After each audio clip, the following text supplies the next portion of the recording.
Hello my dear friends, once again most welcome everyone. एक बार फिर से आप सभी लोगों का आज के इस करंट अफेयर सेशन में स्वागत है। जितने भी दोस्त हैं जल्दी से सभी लोग लाइव आ जाइए, फिर हम लोग शुरू करते हैं आज का हमारा करंट अफेयर का सेशन, यानी 22 जनवरी 2022 का। ठीक है, चलिए आइए स्टार्ट करते हैं डियर अपना सेशन आज का हमारा, जिसमें याद रखिएगा nothing impossible in this world. इस दुनिया में कुछ भी इम्पॉसिबल नहीं है, बशर्ते आपके अंदर आप जो हौसला है वो होना चाहिए उस काम को करने का। ठीक है, और हमेशा अगर आप माइंड में सोचते हैं आई कैन डू इट, तो कोई भी ऐसा काम नहीं है जिसको आप नहीं कर सकते हैं। इसी सेंटेंस के साथ में आइए शुरू करते हैं आज का हमारा सेशन। और पहला क्वेश्चन आपके सामने है, इंडिया गेट पर 50 वर्षों तक जलती रही अमर जवान ज्योति का किसमें विलय कर दिया गया है। ठीक है, तो इंडिया गेट पर कभी भी आप लोग जब घूमने गए होंगे तो आपने देखा होगा वहां पर एक अमर जवान ज्योति जलती रहती है, जो लगभग 50 वर्षों से लगातार जल रही है, लेकिन अब उसका जो है विलय कर दिया गया है। किसमें विलय कर दिया गया है? तो राष्ट्रीय युद्ध स्मारक। किसमें? राष्ट्रीय युद्ध स्मारक, जिसका निर्माण 2019 में हुआ था डियर, याद रखिएगा 2019 में बनाया गया था इसको, और इसी में जो है अमर जवान ज्योति का विलय कर दिया गया है राष्ट्रीय युद्ध स्मारक में। अगला हमारा है, मॉर्निंग कंसल्ट के मुताबिक दुनिया के 13 वैश्विक नेताओं में सबसे लोकप्रिय कौन है। अभी हाल ही में मॉर्निंग कंसल्ट ने अपने एक सर्वे किया था जिसमें दुनिया के 13 जो सबसे वैश्विक जो प्रसिद्ध नेता हैं उनमें सबसे फेमस कौन है, तो वो है हमारे देश के प्रधानमंत्री नरेंद्र मोदी जी, जो लगभग 71% वोटिंग के साथ में सबसे टॉप पर हैं। याद रखिएगा 71%, कितना? 71% के साथ में टॉप पर हैं नरेंद्र मोदी जी। नेक्स्ट हमारा है, दुनिया का चक्कर लगाने वाली 19 वर्षीय सबसे कम उम्र की महिला पायलट कौन बनी है। तो दुनिया की चक्कर लगाने वाली ये पूछा जा रहा है सबसे कम उम्र, यानी 19 वर्ष की हैं। ठीक है, 19 वर्ष की सबसे कम उम्र की महिला पायलट हैं जिनका नाम है जारा रदरफोर्ड। कहाँ की हैं? तो ये बेल्जियम की हैं, जारा रदरफोर्ड। बेल्जियम से कुछ याद आया होगा आप लोगों को, क्योंकि यहाँ पर नाटो और साथ में ही यूरोपियन यूनियन का मुख्यालय, दोनों का मुख्यालय कहां पर है? बेल्जियम के ब्रुसेल्स नामक स्थान पर है नाटो और यहां पर यूरोपियन संघ का मुख्यालय। ठीक है, तो जारा रदरफोर्ड यहीं की हैं, बेल्जियम की, जिन्होंने सबसे कम उम्र में दुनिया का चक्कर लगाने वाली पायलट बनने का रिकॉर्ड हासिल किया है। नेक्स्ट हमारा है, प्रधानमंत्री नरेंद्र मोदी जी के द्वारा किस देश में, कौन सा देश ऐसा है जहां पर सामाजिक इकाई परियोजना, civil service college, 8 megawatt solar PV platform यानी फॉर्म परियोजना की शुरुआत की गई है। तो ये कई सारी परियोजनाएं एक साथ शुरू की गई हैं किस देश में, किसके द्वारा? तो हमारे देश के प्रधानमंत्री जी के द्वारा, यानी किसी एक देश में विशेष तौर पर इस प्रोजेक्ट को लॉन्च किया गया है। और ये कौन सा देश है? मॉरिशस। मॉरिशस ये देश है, यहाँ के जो प्रधानमंत्री हैं वो भी भारतीय मूल के हैं और यहाँ पर वो भोजपुरी भाषा बोलते हैं, ये भी याद रखिएगा। ठीक है, तो मॉरिशस में हमारे देश के प्रधानमंत्री जी के द्वारा जो है सामाजिक इकाई परियोजना सिविल सर्विस एग्जाम 8 मेगावाट की सोलर पीवी फॉर्म परियोजना की शुरुआत की गई है। ये सारे पॉइंट याद रखिएगा। अगला हमारा क्वेश्चन है, किस देश के गायक और अभिनेता, गायक भी हैं और अभिनेता भी हैं, नाम क्या है? मीट लॉफ उनका नाम है, और 74 वर्ष की आयु में इनका हो गया है निधन। ठीक है, तो कौन से देश के गायक हैं? ये हैं अमेरिका के। कहां के डियर? तो अमेरिका के गायक हैं मीट लॉफ, जिनका 74 वर्ष की उम्र में निधन हो गया है। अमेरिका की अगर हम बात करें तो पूरे वर्ल्ड में ये अमेरिका जो है किस नंबर पर है? तो ये 4थे नंबर पर है एरिया के क्षेत्र में। उसके अलावा यहाँ पर अमेरिका के वॉशिंगटन में वर्ल्ड बैंक का मुख्यालय है, वॉशिंगटन में। उसके अलावा आईएमएफ का मुख्यालय भी कहां पर है? इसी वॉशिंगटन डीसी में आईएमएफ का मुख्यालय भी है, इंटरनेशनल मॉनेटरी फंड का। और इस समय यहाँ के जो प्रेसिडेंट है उनका नाम क्या है? जो बाइडन। ठीक है, जो बाइडन यहाँ के प्रेसिडेंट हैं। और वाइस प्रेसिडेंट कौन है? तो भारतीय मूल की हैं कमला हैरिस, जिनका नाम है, यहाँ के वाइस प्रेसिडेंट हैं। ये सारे पॉइंट याद रखिएगा अमेरिका से संबंधित। और अमेरिका में टोटल कितने प्रांत हैं? टोटल प्रांत हैं 50। कितने प्रांत हैं डियर? 50 प्रांत हैं अमेरिका में, याद रखिएगा। इसके पहले राष्ट्रपति का नाम क्या है? जॉर्ज वाशिंगटन, जिनके नाम पर यहाँ पे जो जगह है वॉशिंगटन डीसी, उसका नाम भी पड़ा है, ये भी याद रखिएगा। नेक्स्ट हमारा क्वेश्चन है, वन चिप चैलेंज किस कंपनी के द्वारा शुरू की गई है? तो वन चिप चैलेंज जो है ये एक चैलेंज है जिसमें डियर एक चिप को पूरी तरह से निगलना होता है। ठीक है, वो चिप्स यानी जानते हो आप, चिप्स जो खाते हैं वो चिप्स की बात की जा रही है यहाँ पर, जिस कंपनी का नाम है टॉर्टिला चिप्स कंपनी। ठीक है, लेकिन यहाँ पर सबसे खास बात क्या है, इस चिप्स इसमें जो है कैरोलिना रीपर नाम का जो है एक तीखा, दुनिया का जो सबसे तीखा मिर्च है वो मिलाया जाता है, कैरोलिना रीपर उसका नाम भी है, ये भी याद रखिएगा, जिसको खाने की वजह से जो है यहां पर इसमें शर्त ये थी कि जो भी इसको खाएगा उस समय वो पानी नहीं पी सकता है, और इसको खाने की वजह से आज कई बच्चे जो हैं हॉस्पिटल में हैं इस चिप्स की वजह से, इस वन चिप्स चैलेंज की वजह से। ठीक है, इसमें कौन सा तीखा पदार्थ मिला हुआ था, तो उसका नाम है कैरोलिना रीपर। इसमें मोस्ट इंपॉर्टेंट क्वेश्चन है, याद रखिएगा इसको। अगला हमारा क्वेश्चन है, हाल ही में सुभाष भौमिक का 72 वर्ष की उम्र में निधन हो गया है, जो किस खेल से संबंधित हैं? यानी सुभाष भौमिक का संबंध किस खेल से है जिनका 72 वर्ष की उम्र में निधन हुआ है? तो इनका संबंध है फुटबॉल से। किससे डियर? फुटबॉल से संबंधित है यहां पर सुभाष भौमिक जी। और अभी हाल ही में जो है आपका एशियन फुटबॉल चैंपियनशिप का आयोजन कहां पर हुआ है भारत में? तो मुंबई में इसका आयोजन कहां किया गया? मुंबई में। और इसमें जो सेमीफाइनल में 4 टीमें पहुंचेंगी, वही 4 टीमें खेलेंगी फीफा वर्ल्ड कप। ठीक है, वही 4 टीमें फीफा वर्ल्ड कप खेलेंगी, याद रखिएगा। नेक्स्ट हमारा है, मणिपुर, त्रिपुरा, मेघालय राज्यों का निर्माण कब हुआ था? तो मणिपुर, त्रिपुरा, मेघालय यानी ये तीनों राज्य जो हैं लगभग ये 7 सिस्टर्स के जो देश हैं, हमारे राज्य हैं पूर्वी भारत में, वहीं से संबंधित हैं मणिपुर, त्रिपुरा और मेघालय। इन राज्यों का निर्माण कब हुआ था? तो 21 जनवरी 1972 में इन राज्यों का निर्माण हुआ था, याद रखिएगा। तीनों का निर्माण 21 जनवरी 1972 को। त्रिपुरा जो है एक ऐसा राज्य है जो 3 तरफ से विदेशी देश यानी किसी दूसरे देश से घिरा हुआ है, जिसका नाम है बांग्लादेश। बांग्लादेश से 3 तरफ से घिरा हुआ एकमात्र जो राज्य है उसका नाम क्या है? तो त्रिपुरा उसका नाम है, याद रखिएगा। अगला हमारा नेक्स्ट क्वेश्चन है डियर कि चिंतामणि पद्य नाटक की रचनाकार कौन है जो 100 वर्ष पहले लिखी गई थी? ये चिंतामणि पद्य नाटक की रचना जो है, इसकी रचनाकार कौन है जिसको 100 वर्ष पहले लिखा गया था, 100 ईयर एगो। ठीक है, और इसके रचनाकार कौन है? कल्लाकुरी नारायण राव। कौन है? कल्लाकुरी नारायण राव हैं इसके रचनाकार। और इसको जो है अभी हाल ही में प्रतिबंधित कर दिया गया है एक राज्य में, अभी आगे क्वेश्चन में वो आपको मिलेगा। ठीक है, तो आंसर क्या हो जाएगा? कल्लाकुरी नारायण राव।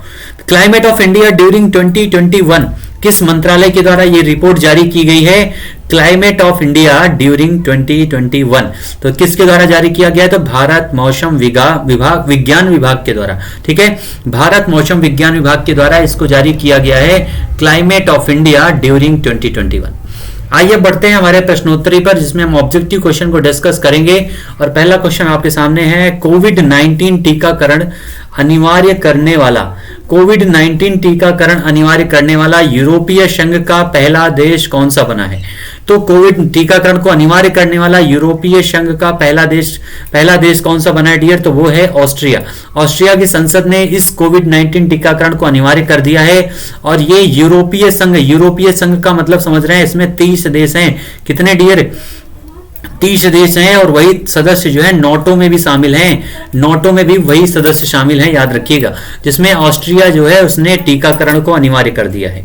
ठीक है, नेक्स्ट हमारा क्वेश्चन है, फादर ऑफ माइंडफुलनेस के नाम से विख्यात किस देश के बौद्ध भिक्षु थिक नहात हान का 95 वर्ष की उम्र में निधन हो गया? ये एक बहुत ही प्रमुख बौद्ध भिक्षु थे जिनका हाल ही में निधन हुआ है। नाम याद रखिएगा, थिक नहात और हान इनका नाम है। 95 वर्ष की उम्र में निधन हुआ है, और इनको जो है फादर ऑफ माइंडफुलनेस के नाम से भी जानते हैं। किसके नाम से? फादर ऑफ माइंडफुलनेस के नाम से भी जानते हैं। यानी क्वेश्चन में आपके 3 आंसर मिल चुके हैं। तो अब ये क्वेश्चन पूछा जा रहा है कि किस देश के बौद्ध भिक्षु हैं? तो ये हैं वियतनाम से संबंधित। कहां से? वियतनामी भिक्षुक हैं यहां पर थिक नाथ हान। ठीक है, उसके अलावा अगर हम बौद्ध धर्म की बात करें डियर, तो बौद्ध धर्म जो है इसके जो संरक्षक हैं, इसके जो शुरुआत करने वाले हैं बौद्ध धर्म के, वो कौन थे? तो महात्मा बुद्ध थे। कौन है? महात्मा बुद्ध ने इनकी शुरुआत की थी बौद्ध धर्म की। और महात्मा बुद्ध का जन्म कब हुआ था? एक बार कमेंट सेक्शन में आंसर बताइएगा। बौद्ध धर्म के बारे में हमने सारी चीजें, सारे क्वेश्चन डिस्कस किया है। जिन्होंने नहीं देखा है हिस्ट्री की क्लास में, आपको यहाँ पर नीचे लिंक मिल जाएगा, लिंक में आप जाकर बौद्ध धर्म के सारे क्वेश्चन को डिस्कस जो हमने किया है वो आप देख सकते हैं आसानी से। ठीक है, तो आंसर हो जाएगा वियतनाम हमारा करेक्ट। नेक्स्ट हो जाएगा 21 जनवरी को किस राज्य का स्थापना दिवस नहीं मनाया जाता है। ये सेम क्वेश्चन है जो अभी हमने डिस्कस किया है। 21 जनवरी को किस राज्य का स्थापना दिवस नहीं मनाया जाता। तो अभी हमने डिस्कस किया था मणिपुर का 21 जनवरी को मनाया जाता है, त्रिपुरा का मनाया जाता है, मेघालय का मनाया जाता है, लेकिन नागालैंड का मुख्य जो आपका है 21 जनवरी को इसका स्थापना दिवस नहीं मनाया जाता है। किसका डियर? नागालैंड का। और ये वही नागालैंड है जहां पर अफस्पा लगाया गया है। कौन सा? अफस्पा कानून लगाया गया है, यानी आर्म्ड फोर्सेस जो प्रोटेक्शन एक्ट है वो फिर से यहां पर लगा दिया गया है। नागालैंड में हमारा करेक्ट आंसर हो जाएगा नागालैंड, जहां पर जिसका जो स्थापना दिवस है वो 21 जनवरी को नहीं मनाया जाता है। ठीक है, नेक्स्ट हमारा क्वेश्चन है पाकिस्तान की पहली ट्रांसजेंडर डॉक्टर कौन बनी है। तो पहली जो ट्रांसजेंडर डॉक्टर है, महिला ट्रांसजेंडर डॉक्टर है, याद रखिएगा। ठीक है, लेडी ट्रांसजेंडर डॉक्टर कौन बनी है? पाकिस्तान की पहली है। और अभी हाल ही में पाकिस्तान की पहली जो है सुप्रीम कोर्ट की जज भी बनी थी, आयशा मलिक, ये भी याद रखिएगा। ठीक है, कौन? आयशा मलिक। और यहां पर पहली ट्रांसजेंडर जो डॉक्टर बनी है उनका नाम है शारा गिल। क्या नाम है डियर? तो शारा गिल उनका नाम है, जो पाकिस्तान की पहली महिला ट्रांसजेंडर डॉक्टर बनी है, सारा गिल उनका नाम है। बेनजीर भुट्टो जो है पाकिस्तान की पहली महिला प्रधानमंत्री थी। सुमन कुमारी जो है ये पाकिस्तान में पहली हिंदू जज थी, ये भी याद रखिएगा। सिविल कोर्ट में सुमन कुमारी पाकिस्तान की पहली महिला सिविल जज। आयशा जो है सुप्रीम कोर्ट की पहली महिला जज बनने वाली महिला बनी है पाकिस्तान में। ये चारों महिलाओं का संबंध पाकिस्तान से है, इन चारों इंपॉर्टेंट है, याद रखिएगा। जिसमें सारा गिल जो है पहली ट्रांसजेंडर डॉक्टर बनी है पाकिस्तान में। अगला हमारा है 71% रेटिंग के साथ दुनिया के सबसे लोकप्रिय नेताओं में शीर्ष पर कौन है। 71% रेटिंग के साथ में दुनिया के सबसे लोकप्रिय नेताओं में शीर्ष पर कौन है। तो वो तो हमने अभी पढ़ लिया था, कौन है शीर्ष पर? नरेंद्र मोदी जी। नरेंद्र मोदी जी जो हैं वो शीर्ष पर हैं, 71% रेटिंग है, याद रखिएगा। 71% रेटिंग के साथ में। उसके बाद मैक्सिको के लोपेज ओब्राडोर हैं। कौन है? लोपेज ओब्राडोर जो है ये दूसरे नंबर पर हैं। कहां के हैं? तो मैक्सिको के हैं। तीसरे नंबर पर है मारियो द्रांगी, कहां के हैं? इटली के हैं। ठीक है, और चौथे नंबर पर हैं जापान के प्राइम मिनिस्टर फूमियो किशिदा जो है जापान के प्राइम मिनिस्टर हैं। ये चारों का क्रम याद रखिएगा, कम से कम 4 का नाम आपको याद होना चाहिए। जो बाइडेन जो ब्रिटेन आपके अमेरिका के प्रेसिडेंट हैं वो 6वें नंबर पर हैं। ठीक है, जो बाइडेन किस नंबर पर है? तो 6ठे नंबर पर हैं, और फर्स्ट नंबर पर हैं हमारे देश के प्राइम मिनिस्टर नरेंद्र मोदी। अगला है डिजिटल भुगतान सूचकांक किसके द्वारा जारी किया गया है। डिजिटल भुगतान सूचकांक जो है किसके द्वारा जारी किया गया है? आरबीआई, सेबी के द्वारा, नीति आयोग या वित्त आयोग? आरबीआई यानी रिजर्व बैंक ऑफ इंडिया के द्वारा जो है आपका ये डिजिटल भुगतान सूचकांक जारी किया गया है आरबीआई के द्वारा। आरबीआई के बारे में हमने डिस्कस भी किया है पहले भी कि आरबीआई का गठन जो है 1926 में यंग कमीशन के आधार पर, किसके आधार पर डियर? तो यंग कमीशन के आधार पर जो है आरबीआई का गठन 1935 में किया गया था। कब? 1934 में एक एक्ट पास किया गया था, जिसके बाद 1935 में इसका गठन किया गया था। आरबीआई का जो दो देशों के बैंक के रूप में काम करने वाला एकमात्र बैंक है। किसके किसके? तो इंडिया और पाकिस्तान। ठीक है, इसने 2 देशों के बैंक के रूप में काम किया है। आरबीआई ने शक्तिकांत दास इस समय इसके गवर्नर हैं, और इसके पहले गवर्नर थे सर ऑसबोर्न स्मिथ। ठीक है, सेबी की अगर हम बात करें डियर, तो सेबी क्या है? Security and exchange board of India. इसकी स्थापना 1992 में हुई थी। सेबी का जो है स्थापना कब हुआ था? 1992 में। नीति आयोग क्या है? तो 2014 में योजना आयोग को समाप्त करके डियर, योजना आयोग को 2014 में समाप्त करके 2015 में 1 जनवरी 2015 से नीति आयोग की स्थापना की गई, जिसका फुल फॉर्म होता है national institution for transforming India. ठीक है, 2015 से 1 जनवरी। और वित्त आयोग आर्टिकल 280 में इसका वर्णन किया गया है। कई बार क्वेश्चन पूछा गया है वित्त आयोग का वर्णन कौन से संविधान के अनुच्छेद में किया गया है? तो आर्टिकल 280 में। आंसर हमारा हो जाएगा आरबीआई, यहां पर करेक्ट आंसर हो जाएगा। ठीक है, नेक्स्ट हमारा है हाल ही में खोजे गए नए ग्रह नाम क्या है? TOI 2180b इसका नाम है, और ये किस ग्रह के समान है? अभी जो हाल ही में एक ग्रह खोजा गया है जिसका नाम है TOI 2180b, ये किस ग्रह के समान है? बुध ग्रह के समान है, पृथ्वी, मंगल या फिर बृहस्पति? तो किसके समान है डियर? तो सबसे जो बड़ा ग्रह है, सबसे जो बड़ा ग्रह है उसका नाम है बृहस्पति, उसी ग्रह के समान है TUI 2180b। ठीक है, तो आंसर हो जाएगा बृहस्पति सबसे बड़ा ग्रह है, ये भी याद रखिएगा बृहस्पति। मंगल जो है लाल ग्रह इसको कहते हैं, लाल मिट्टी के कणिकाओं से बना हुआ है मंगल ग्रह। यहाँ पर लोहे की अधिकता के कारण ये जो है लाल दिखाई पड़ता है। पृथ्वी जो है इसको नीला ग्रह के नाम से जाना जाता है, ये भी याद रखिएगा। और बुध जो है ये सूर्य के सबसे समीप ग्रह है जिसका कोई भी उपग्रह नहीं है, याद रखिएगा बुध का। ठीक है, पृथ्वी का जो उपग्रह है उसका नाम क्या है, तो उसका नाम है चंद्रमा। तो ये सारे क्वेश्चन थे आज के हमारे बृहस्पतिवार, यहाँ पर बृहस्पति हमारा करेक्ट आंसर हो जाएगा डियर। और अगला हमारा है किस देश में महात्मा गांधी के नाम से मेट्रो स्टेशन का नाम रखा गया है। तो मेट्रो स्टेशन का नाम रखा गया है महात्मा गांधी के नाम से, तो किस देश में रखा गया है, तो वो है कहां पर, ब्रिटेन में, अमेरिका में, रशिया में या फिर मॉरिशस में। तो अभी हमने देखा कि भारत के प्रधानमंत्री जी के द्वारा मॉरिशस में कई सारी योजनाओं का शिलान्यास किया गया, उनमें से एक मॉरिशस में मेट्रो परियोजना भी है जिसके लिए भारत सरकार के द्वारा $19 मिलियन का जो है ऋण दिया जा रहा है। $19 मिलियन का ऋण दिया जा रहा है किसको, मॉरिशस को, मेट्रो परियोजना के लिए। तो उसका नाम जो है महात्मा गांधी के नाम पर रखा गया है, ये भी याद रखिएगा मॉरिशस में।